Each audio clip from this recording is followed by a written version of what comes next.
हिमाचल प्रदेश में चुनावी बिगुल बजने को जा रहा है, लेकिन भाजपा ने कमर कस ली है कि रिवाज बदलेंगे। क्या सच में रिवाज बदलेंगे? इस बारे में हमारे साथ बातचीत करने के लिए मौजूद हैं हिमाचल प्रदेश के मुख्यमंत्री जयराम ठाकुर जी। क्या रिवाज बदलेगा? मेरा ये मानना है कि कभी न कभी किसी ने नई चीज़ की शुरुआत होती है और हिमाचल प्रदेश में रिवाज बदलने की बात हम इसलिए कह रहे हैं कि अब दौर आ गया है, परिस्थितियां बदली हैं। पूरे देश भर में रिवाज बदले हैं। जितने भी राज्यों में अभी हाल ही में चुनाव हुए हैं, भाजपा 4 राज्यों में थी, फिर सत्ता में आई है, पूरे देश में रिवाज बदला है। तो इसलिए हिमाचल प्रदेश में भी रिवाज बदलने की बात हम कह रहे हैं।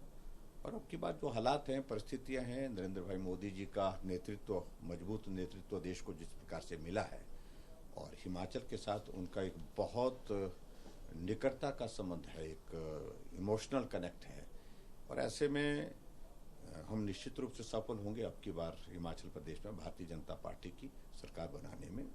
और जो कार्य कठिन लगता था, मुश्किल लगता था, उस काम को करने में हम सभी सफल होंगे इस बार।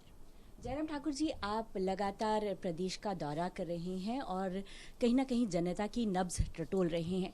ऐसे कौन से मुद्दे हैं जो इन इलेक्शंस में, इन चुनावों में असर डालेंगे, या जिन मुद्दों को लेकर आप चुनाव मैदान में उतर रहे हैं? देखिए, सबसे बड़ी बात तो यही है कि हिमाचल प्रदेश में सभी क्षेत्रों में विकास हुआ, सभी विधानसभा क्षेत्र में विकास हुआ है, संतुलित विकास हुआ है, कोविड के बावजूद विकास हुआ है। और कोविड के इस दौर में कोविड मैनेजमेंट वो अपने आप में एक इशू है, और उसके साथ साथ में हिमाचल प्रदेश में बेहतरीन काम करने की हमने कोशिश की है, जिसके परिणाम लोगों के बीच में है। आज हर विधानसभा क्षेत्र में मैं जा रहा हूँ, 100 करोड़, 150 करोड़, 200 करोड़ के उद्घाटन और शिलान्यास ऐसे नहीं हो रहे हैं। वो इसलिए हो रहे हैं क्योंकि ज़मीन पर चीज़ें बन करके तैयार हुई है। और दूसरी बात, सबसे बड़ी बात, ये 5 वर्ष का कार्यकाल हमारा जो बीता है, जो बीतने जा रहा है, इसमें केंद्र की ओर से बहुत बड़ा सहयोग मिला है। प्रदेश सरकार की योजनाएं, केंद्र सरकार की योजनाएं, उन तमाम योजनाओं के माध्यम से जो लाभान्वित हुए हैं वर्ग, हमारे जो इंडिविजुअल्स हैं हमारे, उनके साथ हम संपर्क करने के लिए निकले हैं और उनका सहयोग मांग रहे हैं। और मुझे इस बात की खुशी है कि 5 वर्ष का कार्यकाल बीतने के नज़दीक इस प्रकार से जब हम जनसंपर्क में लोगों के बीच में जा रहे हैं, बहुत बड़ा उत्साह देखने को मिल रहा है। और ये उत्साह, इस प्रकार का उत्साह आज से पहले हमने एक नहीं अनेक चुनाव हमने देखे हैं, और इस तरह का उत्साह पहले नहीं देखने को मिलता था। जब चुनाव का दौर आता था, सभी दाएं बाएं होते थे, लेकिन अभी हम देख रहे हैं कि हजारों की संख्या में लोग आ रहे हैं, कार्यक्रमों का हिस्सा बन रहे हैं। और सिर्फ ऐसा नहीं है कि कार्यक्रम में आ रहे हैं, बैठ रहे हैं, कार्यक्रम में जोश के साथ आ रहे हैं और ऊर्जा के साथ जो है पूरे जोश जुनून के साथ वापस जा रहे हैं। जयराम ठाकुर जी, आपने विकास की बात की, लेकिन इतिहास ये बताता है कि विकास के मुद्दे पर आसान नहीं होता जीतना। आपकी टिप्पणी चाहूंगी। नहीं, देखिए, इस बात को हम मान करके चलते हैं। विकास एक हमारे लिए एक मुद्दा है अपनी बात को आगे बढ़ाने का, लेकिन विकास एकमात्र मुद्दा कहीं भी नहीं होता जो सत्ता में लाने के लिए होता है। और उस दृष्टि से हमारे हिमाचल प्रदेश में बहुत सारे ऐसे इश्यूज हैं जिन इश्यूज को लेकर के हम लोगों के बीच में जाकर के अपनी बात कह रहे हैं। जो 75 वर्ष हिमाचल के आप मना रहे हैं, लगातार उस पर कार्यक्रम भी हो रहे हैं, आज भी आपने 2 कार्यक्रमों में शिरकत की, लेकिन कांग्रेस का आरोप है कि आप जो है सरकारी धन का दुरुपयोग कर रहे हैं और कहीं ना कहीं एक भाजपा रैलीज है। देखिए, मेरा उसमें कांग्रेस के मित्रों को यही कहना है, हमारे लिए सौभाग्य की बात है कि हम अपने कार्यकाल में हिमाचल प्रदेश के गठन के 75 वर्ष का पूरा होने का वो दौर देख रहे हैं। और हिमाचल प्रदेश ने हर क्षेत्र में तरक्की की है, विकास किया है, तेजी से आगे बढ़ा है। और ये हमारा नैतिक दायित्व भी बनता है कि हिमाचल प्रदेश की इस विकास यात्रा में जिन लोगों का योगदान रहा है, जनता जनार्दन का, उसमें एक मजदूर भी है, किसान भी है, बागबान भी है, कर्मचारी भी है, अधिकारी भी है, उनका हम अभिनंदन करें, उनका धन्यवाद करें जो आज तक उनका योगदान रहा है हिमाचल प्रदेश के गठन के पश्चात। और साथ में आह्वान करें कि आने वाले समय में आप सबके सहयोग की और ज़्यादा आवश्यकता है। जो पिछला 75 वर्ष का दौर था वो कठिन दौर था। साधन कम थे, सुविधाएं कम थी, टेक्नोलॉजी बहुत कम थी, लेकिन उसके बावजूद हिमाचल आगे बढ़ा है। लेकिन अब साधन सुविधाएं भी हैं और टेक्नोलॉजी भी है, उन सब का उपयोग करते हम और ज़्यादा तेज़ गति से आगे हिमाचल को कैसे बढ़ा सकते हैं, उसके लिए हमको काम करना है। और इसलिए पूरे हिमाचल प्रदेश में मैंने कहा कि मैं हर विधानसभा क्षेत्र में जाऊंगा और हिमाचल प्रदेश की नई जो पीढ़ी है उनको इस बात को भी हम समझाएंगे, दिखाएंगे। प्रदर्शनी हमने बना के रखी है हर जिले में, जब भी कार्यक्रम होता है हिमाचल तब और हिमाचल अब।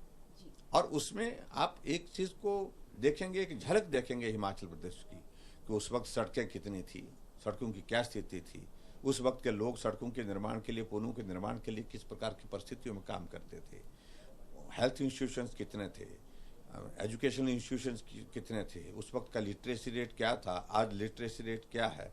बहुत सारी चीज़ें जो हमारी हैं जिनको लोगों को समझाने की आवश्यकता हो। ऐसे में नई जनरेशन के लिए ये बहुत महत्वपूर्ण है, उनको जानकारी देना, हिमाचल के साथ उनको कनेक्ट करके रखना, जोड़ करके रखना और इतिहास को उनके समक्ष लाना, ये बहुत आवश्यक है। इसलिए हम इस प्रयत्न कर रहे हैं इस कार्यक्रम के माध्यम से। और जो हमने प्रगतिशील हिमाचल प्रदेश के 75 वर्ष का ये जो कार्यक्रम जो लिया है, इस कार्यक्रम में बहुत उत्साह के साथ लोग आ रहे हैं। लोग इस बात को लेकर के कल्पना भी नहीं कर सकते थे कि प्रदेश की सरकार हमारा अभिनंदन और हमारा धन्यवाद करने के लिए सार्वजनिक रूप से हमको बुलाएंगे और आने वाले समय में एक इस हिमाचल प्रदेश के जिम्मेवार नागरिक होने के नाते हमको आगे के योगदान के लिए आग्रह करेंगे। जयराम ठाकुर जी, कल जो कांग्रेस के युवा विधायक हैं विक्रमादित्य सिंह, उन्होंने कहा कि आप बहुत खर्चीले मुख्यमंत्री हैं। देखिए, मुझे लगता है कि कांग्रेस वालों को थोड़ा इतिहास अपना जानना चाहिए। हम जो कार्यक्रम कर रहे हैं, मुझे मालूम नहीं किस सिलसिले में कह रहे हो, कौन सा खर्च कर रहा हूँ मैं, कौन सी मैंने ऐसी सारी चीज़ें की। हाँ, एक जनप्रतिनिधि होने के नाते, प्रदेश का मुख्यमंत्री होने के नाते, जब से हमारे सरकारी कार्यक्रम है तो सरकारी कार्यक्रमों का आयोजन जिस प्रकार से होगा उसकी व्यवस्था सरकार के स्तर पर की जाती है, विभाग के स्तर पर की जाती है, तो वो कार्यक्रम हो रहे हैं। लेकिन मैं इस बात को लेकर के मैं ज़रूर कहना चाहूँगा कि हिमाचल प्रदेश में अगर हमने काम किया है तो लोगों के बीच में उस काम का जिक्र करने का भी अधिकार, अख्तियार हमको है, तो हमको कर रहे हैं। तो उसमें मुझे लगता है कि राजनीतिक दृष्टि से उनको परेशान नहीं होना चाहिए। और उनकी परेशानी यही है कि लोग बड़ी संख्या में आ रहे हैं और लोगों को नहीं आना चाहिए। कांग्रेस के लोग हमको ये धमकी देते रहे कि हम तो हाई कोर्ट में जाएंगे। किस बात को लेकर के हाई कोर्ट में जाएंगे? अभी तो हिमाचल प्रदेश सरकार का इफेक्टिव पीरियड काम का जो है वो चला हुआ है। आचार संहिता लगेगी, उसके बाद हम सरकार का काम छोड़ करके अपने संगठन पार्टी के स्तर पर कार्यक्रम करेंगे। आप जो तंबू लगा रहे हैं उस पर बहुत आपत्ति है। तो देखिए, उनका तंबू तो उखड़ा पड़ा हुआ है, हमारा तंबू लगा हुआ है। देश में भी, प्रदेश में भी इस बात को लेकर के उनको समझना चाहिए। सरकार अगर काम कर रही है बरसात के मौसम में, हम लोगों का जो है वो पब्लिक प्रोग्राम कर रहे हैं, तो ये संभव है कि बरसात के मौसम में हम उनको जो है खुली बरसात में जो है मैदान में खड़ा करें। और इस गर्मी के मौसम में जहाँ गर्मी का इलाका है तो वहाँ पर खुली धूप में खड़ा करें। तो ये हमारा दायित्व बनता है, उस दायित्व के तहत हम कर रहे हैं। और यही मैं कहना चाहता हूँ, इस पे कोई परेशान होने की बात उनको होनी नहीं चाहिए। आज आपने हरोली में एक समारोह में हिस्सा लिया, लेकिन हरोली के जो विधायक हैं और विपक्ष के नेता हैं, उन्होंने ये कहा कि बल्क ड्रग पार्क, हालांकि आप कह रहे हैं कि वे आपने करवाया है, लेकिन उनका कहना है कि जब वो उद्योग मंत्री थे उस समय से फाइल चल रही है और आपको इस बात का पता नहीं था। बड़ा दुर्भाग्य है ये कि आज भी वो ऐसा अगर मानते हैं कि लोगों को जानकारी नहीं है, लोगों को अगर ऐसा समझते हैं कि सब लोग बेवकूफ़ हैं, तो इससे दुर्भाग्यपूर्ण कोई स्थिति हो नहीं सकती है। लोगों को गुमराह करना छोड़ें। बल्क ड्रग फार्मा का ये दौर जो है वो शुरू कब हुआ? ये जब भारत में कोविड का दौर आया, कोविड के दौर के पश्चात ऐसा महसूस किया कि चाइना की मोनोपोली है। 95% जो मेडिसिन का जो रॉ मटेरियल जो है वो चाइना से आता है और चाइना से वायरस आया। ऐसी स्थिति में वो वायरस पूरे देश दुनिया में फैला प्रधानमंत्री नरेंद्र मोदी जी ने सारी बात को लेकर के कि हमारी डिपेंडेंसी जो है, जो रॉ मटेरियल के लिए चाइना के ऊपर है, तो हम अपने बलबूते पर क्यों खड़ा नहीं हो सकते हैं, हम अपने यहाँ ये सारी चीज़ें क्यों नहीं कर सकते हैं। तो यही कहा गया उस वक्त कि हमको बल्क ड्रग फार्मा के लिए बड़े स्केल पर प्लान करना पड़ेगा। तो प्रधानमंत्री जी ने 3 बल्क ड्रग फार्मा पार्क बनाने के लिए निर्णय किया और उसके लिए कहा कि भी जहां इसकी ओपन बीडिंग करिए, ओपन बीडिंग के माध्यम से कॉम्पिटिटिव इसमें सारी चीज़ों को करने के बाद, इवेल्युएट और कैलकुलेट करने के बाद, उसके बाद निर्णय करना है किस प्रदेश को जाएगा, किस प्रदेश को मिलेगा। तो उस तरह से हमने उस कंपटीशन में हमने बिड किया, एग्रेसिवली बिड किया। पूरा स्टेट में हमने 10 बार कम से कम मीटिंग की, प्लान किया। हमको वाटर पानी के रेट्स पर क्या करना है, हमको बिजली किस रेट पर देनी है, हमको ज़मीन किस रेट पर देनी है, हमको इंफ्रास्ट्रक्चर में क्या कंट्रीब्यूशन करना है स्टेट की ओर से, हमको सारी एनवायरनमेंट, हमको लैंड की अवेलेबिलिटी किस प्रकार से करानी है। इसके लिए बहुत लंबी एक्सरसाइज हुई है और जिसकी जानकारी मुकेश को नहीं है। मुकेश जी को समझना चाहिए कि जो चीज़ हकीकत है उसको छुपाने की कोशिश नहीं करनी, वो नहीं कर सके। ना ही विजन था उस वक्त इस तरह का, ना ही इस तरह का कोई कॉन्सेप्ट था और ना ही इस तरह की काम करने की उस सरकार में क्षमता थी उस सारी चीज़ को लेकर के। और हमने इस सारी चीज़ को किया और अग्रेसिवली बीटिंग करने के बाद ये छोटा विषय नहीं था, पूरा देश कंपटीशन में उतरा इस बल्क ड्रग फार्मा पार्क के लिए और हिमाचल पहले नंबर पर आया इसमें। ये उनको समझना चाहिए। और हिमाचल पहले नंबर पर ऐसे नहीं आया कि भाई हमने इसलिए भर दिया यहाँ पर और हम पहले नंबर पर आ गए। और हमने प्रधानमंत्री जी से बात की, कंपटीशन हुआ, पर कट थ्रोट कंपटीशन हुआ पूरे स्टेट का। और उसके बाद जाकर के इसकी हमको इन प्रिंसिपल अप्रूवल मिली है। और मुझे बहुत दुर्भाग्यपूर्ण लगी जो उन्होंने कहा कि ये तो कागज का टुकड़ा है। उनको मालूम होना चाहिए कैबिनेट से कोई चीज़ और प्राइम मिनिस्टर के यहाँ से जो सारी चीज़ों की अप्रूवल होने के बाद, इन प्रिंसिपल नीति आयोग से अप्रूवल होने के बाद वो कागज़ का टुकड़ा नहीं बनता है, वो नीति का हिस्सा बनता है, योजना का हिस्सा बनता है। भारत सरकार की एक फुल एंड फाइनल कमिटमेंट होती है। और ऐसे हल्के शब्दों का इस्तेमाल ना करें सरकार के लिए। ये मोदी जी की सरकार है, जिस सरकार पर लोगों को भरोसा है, विश्वास है।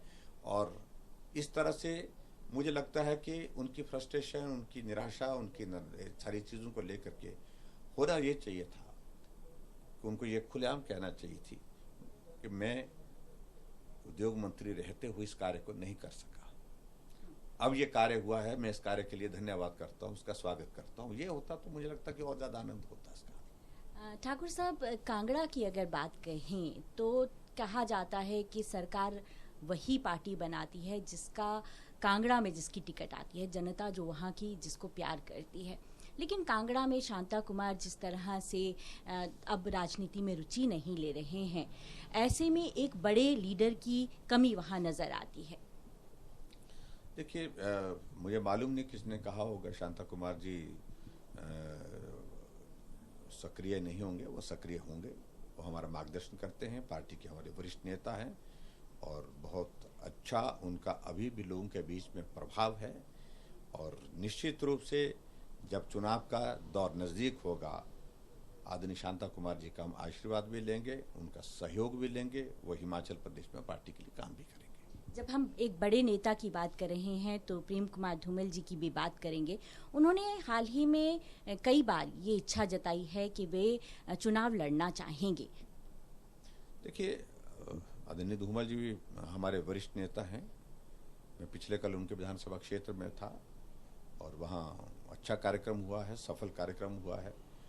और मैं ये कहना चाहूँगा कि पार्टी का टिकट का विषय, चुनाव किसको लड़ाना, किसको नहीं लड़ाना, कहाँ से लड़ाना, ये सारा विषय पार्टी का नेतृत्व तो हमारा तय करता है। हमारे व्यवस्थाएं बिल्कुल स्थापित हैं, उसमें कोई कन्फ्यूज़न नहीं है। तो इसलिए पार्टी का नेतृत्व जो निर्णय करेगा वो हम सब के लिए होगा।